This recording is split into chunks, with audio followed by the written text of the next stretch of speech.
నమస్తే, welcome to our channel. ఈరోజు మనతో పాటు దైవజ్ఞ బ్రహ్మశ్రీ వీరాపురం సుబ్రహ్మణ్య స్వామి గారు ఉన్నారు. సో ఆగస్టు మాసంలో కర్కాటక రాశి వారి పరిస్థితి ఏ విధంగా ఉండబోతుందో గురుగారి మాటల్లో తెలుసుకుందాం. నమస్కారం గురుగారు. శుభాశీస్సులండి. గురుగారు, ఆగస్టు మాసం, అందులోనూ విశేషంగా శ్రావణ మాసం మనకి. సో కర్కాటక రాశి వారి పరిస్థితి ఓవరాల్గా ఎలా ఉండబోతుంది, ఎలాంటి పరిస్థితులు ఎదురయ్యే అవకాశాలు కనిపిస్తున్నాయి అంటారు, ఎలాంటి జాగ్రత్తలు తీసుకుంటే బాగుంటుంది? మంచి విషయమే. కర్కాటక రాశి వారికి ఈ శ్రావణ మాసము ఈ రాశి వాళ్ళకి విశేషమైనటువంటి రాజయోగం అని చెప్పాలి. రాజయోగం అంటే ఏది చేసినా కూడా కలిసి వస్తుంది. గోల్డెన్ పీరియడ్ అని చెప్పొచ్చు. 100%. కర్కాటక రాశి వాళ్ళకి ఈ యొక్క శ్రావణ మాసము అద్భుతమైనటువంటి శుభ ఫలితాలు, సత్ఫలితాలే అధికంగా ఉన్నాయి. ఈ రాశి వాళ్ళు కూడా ఈ శ్రావణ మాసంలో సొంత స్వగ్రహం గురించి ఆలోచిస్తారు. ఆలోచించడమే తడవుగా గృహయోగం కలిగే అవకాశము ఉంది. అమ్మకాలు లేదంటే కొనడాలు రెండు కూడా కలిసి వస్తాయి. అంటే ఏదైనా స్థలాలు, ఇండ్లు కట్టి అమ్ముతున్న వాళ్ళకి కూడా అమ్ముడుపోతాయి. కొనాలనుకునే వాళ్ళు కూడా కొంటారు. రెండు విధాలు కూడా వీళ్ళకు లాభదాయకంగానే ఉన్నాయి. అంటే రియల్ ఎస్టేట్ వ్యాపార పరంగా చూసుకుంటే ఈ రాశి వాళ్ళకి చాలా బాగుంది. అంటే గతంలో దానికంటే కూడా చాలా బెటర్ పొజిషన్గా ఉంటుంది ఈ శ్రావణ మాసం. అంటే వాళ్ళకి మళ్ళీ ఊపిరి వస్తుంది. జీవితం మీద ఆశలు వస్తాయి. మనం ఏదైనా చేయొచ్చు, కాకపోతే ఓపిక కావాలి, మంచి రోజులు కూడా ఉన్నాయి అనేది వాళ్ళకు ఒక మెసేజ్ అయితే అందుతుంది తప్పకుండా. అలా గృహయోగం కలిగే వాళ్ళకి గృహయోగం కలుగుతుంది. అమ్మాలనుకునే వాళ్ళు అమ్ముతుంటారు, కొనాలనుకున్న వాళ్ళు కొంటూ ఉంటారు. రెండు విధాలా కూడా చేతుల మార్పిడి జరుగుతూ ఉంటుంది. ఇదే కాకుండా ఈ రాశి వాళ్ళకి సంతాన శుభవార్తలు వింటారు. అలాగే సొంత స్వగృహ యోగం కలుగుతుంది. నూతన వాహన యోగం కూడా కలుగుతుంది. వీటి కోసమై వాళ్ళు బాగా ధనాన్ని కూడా ఖర్చు పెట్టడం, సంపాదించడము, ఖర్చు కూడా అలాగే ఉంటుంది. మిగులుబాటు కూడా ఉంటుంది. 10 రూపాయలు దాచుకుంటారు కూడాను. అంటే దాచుకుంటున్నారంటే ప్లస్లో ఉన్నారు అని అర్థం, లాభంలో ఉన్నారు అని అర్థం. వ్యాపారాలు బాగా కలిసి వస్తాయి. జరుగుతున్న వ్యాపారాలు బాగా కలిసి వస్తాయి. నూతన వ్యాపారాలు కూడా ప్రారంభం చేస్తారు. కొత్తగా వాళ్ళ తెలివితేటలతోటి, వాళ్ళ స్వశక్తితోటి, వాళ్ళ యొక్క కష్టార్జితం అనేది వీళ్ళకు కలిసే వస్తుంది కర్కాటక రాశి వారికి. వీటితో పాటు ఇంకా కూడా విదేశీ యానయోగం, కొత్తగా దూర దేశాలకు వెళ్ళాలనుకున్న వాళ్ళకి కూడా అదే తడువుగా నెరవేరుతుంది. ఉద్యోగం గురించి ప్రయత్నం చేస్తున్న వాళ్ళకి మంచి శుభవార్తలు వింటారు. నూతన ఉద్యోగ ప్రాప్తి, వివాహ ప్రయత్నాలు చేస్తున్నటువంటి వాళ్ళకి బాగా కలిసి వస్తుంది. మంచి సంబంధాలు కుదరడం, వాళ్ళ ఇంట్లో శుభకార్యాలు జరగడం, ఎటువంటి శుభకార్యాలైనా జరిగే అవకాశాలు అనేది ఉన్నాయి. అలాగే వీటితో పాటు కూడా ఈ రాశి వాళ్ళకి మనశ్శాంతిగా, ప్రశాంతంగా వీళ్ళు అభివృద్ధి చెందడమే కాకుండా తోటి వాళ్ళకి, ఇరుగు పొరుగు వాళ్ళకి కూడా వీళ్ళు సహాయం చేసే పొజిషన్లో వీళ్ళు ఉంటారు. 10 మందికి సహాయం చేసే పొజిషన్లో 100% కర్కాటక రాశి వాళ్ళు ఎదుగుతారు. వీటితో పాటు కర్కాటక రాశి వాళ్ళు బుధవారం రోజున ఇంపార్టెంట్ పనులు చేయకూడదు. మిగతా వారాలలో చేయొచ్చు. మిగతా వారాలన్నీ కూడా వీళ్ళకు కలిసే వస్తాయి. కర్కాటక రాశి వాళ్ళకి బుధవారం మాత్రమే ఘాతు వారం. ఈ బుధవారం రోజున ఇంపార్టెంట్ పనులు చేయకూడదు. చిన్న కార్యక్రమాలు చేసుకోవచ్చు. ఇల్లు కొంటున్నారా, బుధవారం పనికిరాదు. గురువారం, శుక్రవారం, సోమవారం, ఆదివారం వీళ్ళకి బాగానే కలిసి వస్తుంది. శనివారం కూడా బాగా కలిసి వస్తుంది. అలాగే వాహనం కొంటున్నారా, బుధవారం తప్ప మిగతా వారాలు కొనుక్కోవచ్చు, బాగా కలిసి వస్తుంది కూడాను. వాటితో పాటు వీళ్ళు అనురాధ నక్షత్ర జాతకుల్ని వివాహం చేసుకోకూడదు. అంటే పెళ్లి సంబంధాలు చూస్తుంటారు కదా, అనురాధ నక్షత్ర జాతకులు దొరికినారనుకోండి అవాయిడ్ చేయాలి.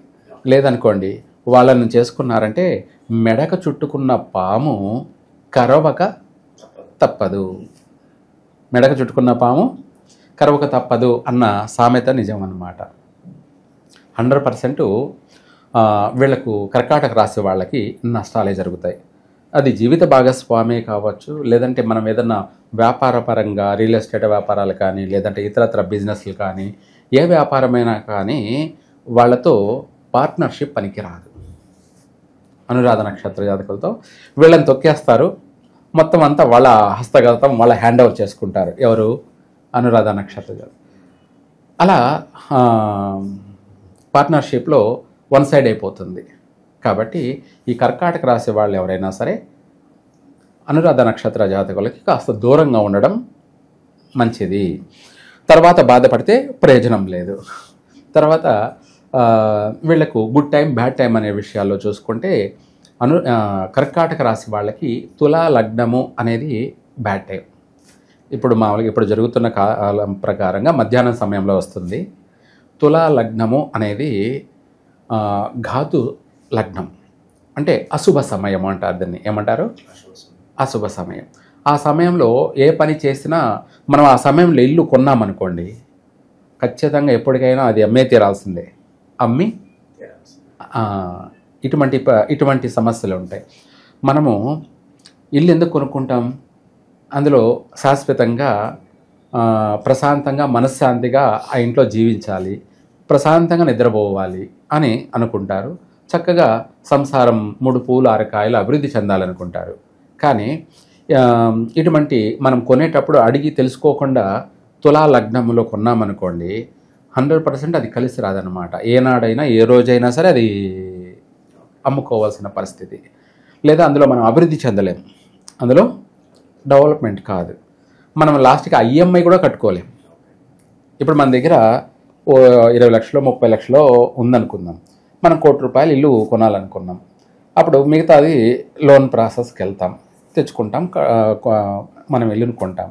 అది తీర్చుకోవాలిగా, ఏది? ఆ లోన్ని, ఆ EMIని కట్టుకునే స్థాయి మనము రోజు రోజుకి డెవలప్మెంట్ అవుతూ ఉంటే ఏ ఇబ్బంది లేకుండా నెల నెల EMI అనేది ఊరికి ఈజీగా వెళ్ళిపోతూ ఉంటుంది. ఆ EMI కూడా కట్టుకోలేని పరిస్థితి వచ్చేస్తుంది. ఆటంకాలు అడుగడుగున ఏది చేసినా కలిసి రాకపోవడం, అదే అంటూ ఉంటారు ప్రతి ఒక్కరు. నేను ఏది చేసినా కలిసి రావడం లేదు గురువుగారు అంటుంటారు.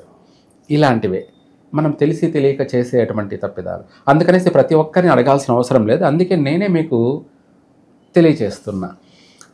తులా లగ్నము అనే టైం అనేది బ్యాడ్ టైం. ఆ సమయంలో ఎటువంటి పని చేయకూడదు. మిగతా లగ్నాలన్నీ కూడా బాగా కలిసి వస్తాయి. అదృష్టప్రదమైన లగ్నాలే శుభ లగ్నాలు అంటారు, వాటిని గుడ్ టైం. కాబట్టి ఏది ఏమైనా మీరే సొంతంగా మీకు ఒక అవగాహన కలగడం కోసమై మనము రాశి ఫలాలలో ఇంపార్టెంట్ అయిన జీవితానికి ముఖ్యమైనటువంటి విషయాలను కూడా మనం వాళ్ళకి తెలియచేస్తున్నాం. ఎందుకంటే వాళ్ళు ప్రతి విషయము అడిగి తెలుసుకోకుండా వాళ్ళకంటూ ఒక అవగాహన కలిగితే చక్కగా వాళ్ళు చేసే పని నష్టపోకుండా బాగుపడడానికి 100% వాళ్ళకు అవగాహన అనేది ఇది. సో మనం రాంగ్ రూట్లో వెళ్ళి ఎంత కష్టపడినా మనకు ప్రయోజనం లేదు. అందుకనేసి వాళ్ళకి ఒక అవగాహన కల్పిస్తే ప్రతి చిన్న విషయం, ఇది చిన్న విషయమే కాదు, పెద్ద విషయాలే, అంటే ప్రతిదానికి అందరినీ పండితులను అడగాల్సిన అవసరం లేకుండా ప్రతి ఒక్కరికి ఒక అవగాహన కల్పిస్తే వాళ్ళంతటా వాళ్ళకు అవగాహన ఉంటుంది. మనము ఏదన్నా వాహనం కొంటున్నాం, ఈ సమయం బాగుందా లేదా, గురువుగారు చెప్పారు తులా లగ్నము అంటే తను మారుతాడు. ఏమని? ముందు తీసుకోవడము, లేదంటే తర్వాత తీసుకోవడము, లేదంటే ఆ టైంలో కొన్నాడనుకో ఆ వాహనం వల్ల ప్రాణ నష్టం జరగచ్చు, ఆ బండికే ప్రమాదాలు జరుగుతూ దానికి తరచూ రిపేర్లు అంటే డబ్బు ఖర్చు అయిపోతుండొచ్చు, లేదంటే వేరే వాళ్ళకి ప్రాణ నష్టాన్ని కలగచేసే అవకాశం ఉంటాయి, లేదా అవి మనకు పోతుంటే కలిసి రావడం అనేది ఉండదు, ఏటికి ఎదిరిడినట్టుగా ఉంటుంది, మధ్యలోనే పెట్రోల్ అయిపోయి తోసుకోవడం పోవాల్సిన పరిస్థితి వస్తుంది. ఇటువంటి అనేకమైనటువంటి ఆటంకాలు అవి, అడుగడుగున ఆటంకాలు. మనం పెట్రోల్ అయిపోయి తోసుకోకపోయినా పర్వాలేదు, కానీ ప్రమాదాలు జరగకూడదు. అందుకనేసి అటువంటి లగ్నం అనేది తులా లగ్నంలో కొన్నట్టు అయితే ప్రమాదాలు ప్రాణ నష్టాలు కూడా జరిగే అవకాశం ఉంటుంది. ఇప్పుడు మనం చూస్తూనే ఉంటాం, రోడ్డు వేలు ప్రమాదాలు, ప్రాణ నష్టాలు, అవి మనం చూస్తుంటాం కళ్ళారా. ఇవన్నీ ఏంటి? ఈ ప్రకృతి మాయ. ఈ ప్రకృతి మాయ అంటే వాళ్ళు తీసుకునే సమయం బాగలేకపోవడం. రెండోది వచ్చేసి ఇవి మేము అడుగుతాం అందరూ పండితులే కదా చెప్పారు అని అంటే ఇవి పండితులకు కూడా పూర్తిగా అందరికీ అవగాహన ఉండదు. అందులో అనుభవం ఉన్నటువంటి వాళ్ళనే, అంటే బాగా అనుభవజ్ఞుల్ని, తెలిసిన వాళ్ళు. బాగా అనుభవం ఉన్నటువంటి వాళ్ళని, అనుభవజ్ఞుల్ని సంప్రదించి తెలుసుకోవాలి. ఏది ఏమైనా తెలిసి తెలియ వాళ్ళని సంప్రదించి నష్టపోయేదానికన్నా ఒక అడుగు ఆలోచించి ఏదైతే ఏముంది, మీరు బాగుపడడం కోసం, మీరు బాగుండడం కోసం అనుభవజ్ఞుల్ని సంప్రదించి తెలుసుకోవడం మంచిది. ప్రస్తుతం మనం శ్రావణ మాసంలో ఉన్నాం. అవును. మనం చేసే కార్యం ఏదన్నా పాజిటివిటీగా అనుకూలించాలన్నా, ఇంకా మంచిగా శుభాలు జరగాలన్నా ఎలాంటి పరిహారాలు చేసుకుంటే బాగుంటుంది అంటారు? ఈ కర్కాటక రాశి వారికి ఈ శ్రావణ మాసం అన్ని విధాల శుభప్రదంగానే ఉంది కాబట్టి ఇంకా కూడా కలిసి రావడం కోసం జంట నాగులకి తెల్ల దారం తీసుకొని పసుపు పట్టించి ఆ దారాన్ని నాగులకి వాళ్ళు మినిమం 5 చుట్లు, అంటే 5 దారపు చుట్లు చుట్టినట్టు అయితే ఆ సర్పాలని మనము కంకణం కట్టడము, లేదంటే యజ్ఞోపవీతం చుట్టడము, లేదంటే అది వస్త్రం చుట్టడము, లేదంటే వాళ్ళిద్దరినీ కలపడము, ఏమిటి బంధం. దాన్నే సర్పబంధం అనే కాదు, మన జీవిత బంధం, ఏమిటి మన శాశ్వత బంధం చుట్టి ఆ తర్వాత 5 ప్రదక్షిణలు చేసి, 5 దారపు చుట్ల చుట్టి 5 ప్రదక్షిణలు చేసి ఆ తర్వాత కొంత దారాన్ని మళ్ళీ కట్ చేసుకొని కొద్దిగా ఆ దారాన్ని మనం కంకణం కింద మన చేతికి కట్టుకోవడం, అంటే రక్షా కంకణం. రక్షా కంకణం, లక్షా కంకణం, ఏమిటి రక్షా కంకణము, లక్షా కంకణం. 1,00,000 సమస్యలకు పరిష్కారం, ఒకటే పరిష్కార మార్గం. బ్రహ్మాస్త్రం అంటారు కదా, అట్లాగే ఇది నాగాస్త్రం. ఏమిటి నాగాస్త్రం. ఆ దారం అనేది 100% మనకు ప్రకృతి నుంచి అనేక కష్ట నష్టాల నుంచి, ఎంతటి నెగిటివ్ నుంచి అయినా కూడా అది మనల్ని కాపాడుతుంది. ఆ దారం మనకు చెప్పదు నిన్ను నేను కాపాడుతున్నాను అని ఏం చెప్పదు. తన పని తను చేసుకొని పోతూ ఉంటుంది. దాన్నే ప్రకృతి. మనలో ఉన్నటువంటి ఎటువంటి నరజిస్ట్ అయినా, ఎటువంటి ప్రయోగాలైనా, ఎవరు ఎటువంటి ప్రయోగాలు చేసినా, లేదు ఎటువంటి దృష్టి దోషం కలిగినా, ఇవే కాకుండా ఎటువంటి గ్రహపీడలు మనల్ని పట్టి పీడిస్తూ ఉన్నా, ఇవన్నీ కూడా క్షణాలలో కొట్టుకుపోవాల్సిందే. మళ్ళీ తర్వాత ఆగ్రహాలే మనకు సహకరించాలి. ఆగ్రహాలే అంటే ప్రాణం తీయాలని వచ్చిన వాడు కూడా ప్రాణం పోసిపోవాల్సిందే. ప్రాణాన్ని మళ్ళీ పోసి, ఆయుష్ను పోసి పోవాల్సిందే. మనకు క్షణంలో ప్రాణం పోవాల్సింది కాస్త ఇంకో 20-30 సంవత్సరాల వరకు తిరుగులేదనమాట.